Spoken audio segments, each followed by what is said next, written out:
Welcome to Salad with a Side of Fries. I'm your host, Jen Trepic, talking wellness and weight loss for real life. We're here to clear up the myths, misinformation, bad science, and marketing to teach you how to eat and how to cheat. Are you ready?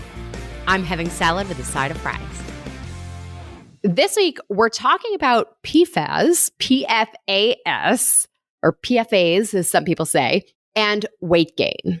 So specifically, there was a study published in 2023 that led researchers to conclude that these chemicals may have more impact than nutrition choices on weight gain. So I saw this headline. I made that face, that emoji where it's like there's a finger on the face and their eyebrows are askew. And it's like my face did that emoji, And so I was like, we're going to need to look at this. And I saw people talking about it in social media. So I wanted to look into it. And I figured this is the perfect place for us to talk about it.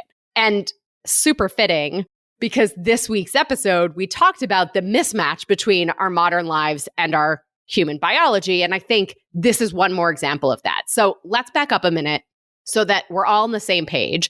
Let's start with PFAS. So this stands for per and poly fluoroalkyl substances, PFAS. Dr. Kathy, did I say that correctly? I think you got it. That's close enough. Good enough. All right. And they're in the category of what I call new to nature molecules, right? They are man-made chemicals used in production and industrial processes and foods. I mean, all sorts of things. There are over 14,000 individual chemicals that fall into this category. And, colloquially, we hear them referred to as forever chemicals. And it's because they don't break down. They don't break down in our bodies. They don't break down in the environment. And that means that they can build up. They build up in our bodies, in animals' bodies, in the air, in water, in soil. And why they're used is because adding them can make a product or substance resist heat or grease, oil, water. It's almost like, think of that Teflon coating in, nonstick pots and pans. And so we see it in waterproof clothing, right? So jackets and shoes, stain-resistant fabrics. So think about your furniture, rugs, food packaging, like pizza boxes and candy wrappers and any kind of reusable plastic, or like we said before, nonstick cookware. Personal care products have them, like shampoo, dental floss, nail polish, and then similar to the nail polish, right? It's in paints and sealants and artificial turf. And the list goes on and on and on. Like it's probably impossible to list everything that, contains these forever chemicals. And we see research already. There's evidence that these chemicals can be found in breast milk, umbilical cord blood, in the bloodstream of children because they're building up in the body and then they're passed on. And in studies, they have been linked to higher cholesterol, lower birth weights, lower immune response to vaccines, kidney and testicular cancer, high blood pressure in pregnancy, and impaired liver function. And I'm sure that list is also longer than, just those pieces. So now that brings us to this 2023 study that was connecting these forever chemicals to weight gain. So specifically, they looked at weight regain after initial weight loss. So that reminds me, I have an episode coming up about relapse rate. So we'll talk more about, that piece, but I digress. So the study was looking at people who lost weight and later regained it. It was a randomized dietary trial following 381 Europeans from 8 different countries. They lost at least 8% of their original weight in 2 months. And then the researchers tested their blood for these chemicals. The participants apparently stayed on their respective diets for at least 26 weeks after the initial weight loss. And researchers saw that those who gained the most weight back had the highest level of PFAS in their blood. So essentially, they said participants ranking in the top third of PFAS exposure regained an average of 10 pounds more than those in the bottom third of exposure. Now, I'm not 100% clear how they're measuring exposure, right? If it's just what they're seeing in the blood. And then they go on to claim that by their observation, the higher PFAS exposure had a greater effect on weight gain than the diet the particular participant was following. So essentially, they're saying, that these toxins may account for why people respond differently to the same nutrition plan even. And they attribute it to potentially like the hormone disruption of these chemicals.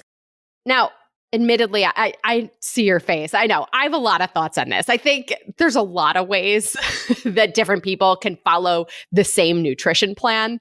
And so I went digging in to see what were the various nutrition plans. So first of all, they mentioned that there were 5 ad libitum diets, which can we just say that's ad lib, right? So there was really no structure, each person making up what this means for them every day. So there's fundamentally some flaws in this.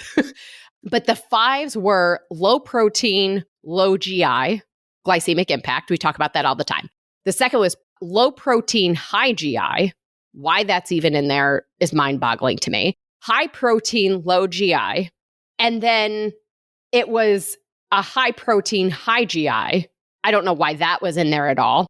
And then a healthy, quote unquote, control diet. So this fundamentally had some red flags to me across the board. And by that token, it's clear to me why people had a challenge maintaining their results, irrespective of whatever was happening with these forever chemicals.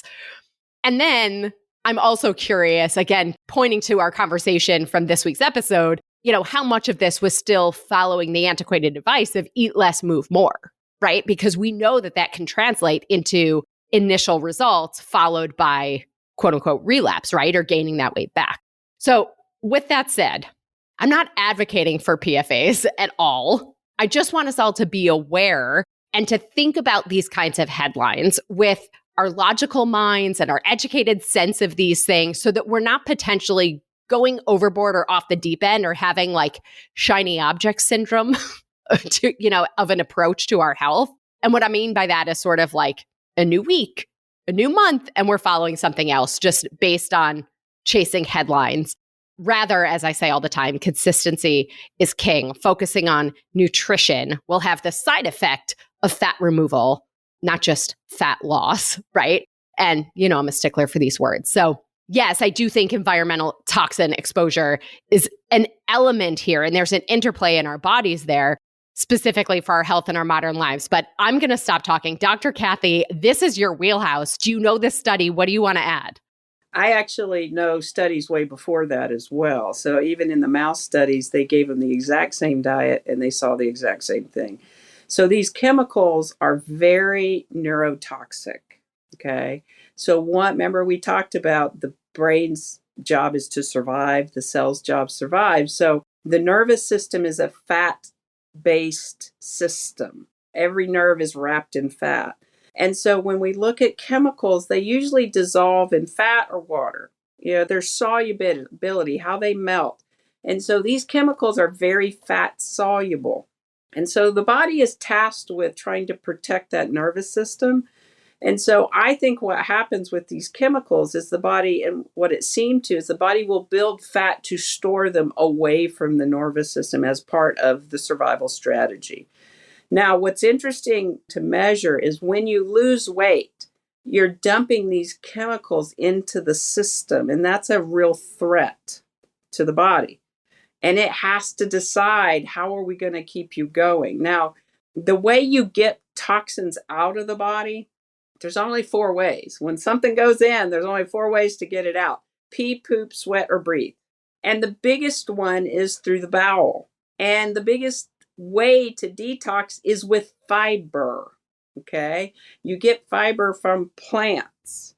I don't want it in a shake. I don't want a pill. I want you to eat plants. Why? Because that plant is that insoluble and soluble fiber is going to pull those toxins and excrete them. And then it's gone. If these diets didn't reflect an adequate amount of fiber, you're going to have these toxins not only circulate, but recirculate. They just keep going round and round and round and round. And that's chaos for the body and can threaten the survival. So I really believe that study, as bad as the nutrition part was, That's what they've seen in animal models. That's what they've seen. So really gaining fat was your body surviving and doing exactly, again, what it needs to do. Now, the problem is, why the heck do we have 14,000 of these chemicals allowed to circulate and be in our children's underwear? Really those anti-fire retardants and all that stuff was just a catastrophic impact on our species and our intelligence and our function. So again, getting that fiber in is a critical first step to start changing that. But again, I think the take home is your body is doing in its wisdom by gaining that weight to protect you. Now that you know that, you can do something different. 1,000%. Everybody go back to our episode, America's Fiber Problem, and 100%. Dr. Kathy, thank you again for being here. It's my pleasure. I'm glad to contribute. And well, as always, everybody, I'm your host, Jen Trepeck. Connect with me on Instagram or all social media. I'm at Jen Trepeck, JENNTREPECK. Website is asaladwithasideofries.com. Pick your platform, send a message. I love nothing more than hearing from you. So please send your questions, your takeaways, your ideas. This is also the easiest way to learn more about working with me as your health coach. And of course, if you are not already, join our membership program by going to glow.fm/saladwithasideofries. This shows your support for this podcast, this community, and most importantly, it supports your health. You'll get this week's recipe for the chicken and white bean stuffed peppers and access to the final quarterly live Q&A for members only at the end of September. Well, friends, that's it for today's episode of Salad with a Side of Fries.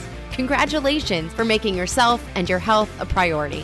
Thanks so much for joining us. Be sure to click subscribe or follow on your favorite podcast platform.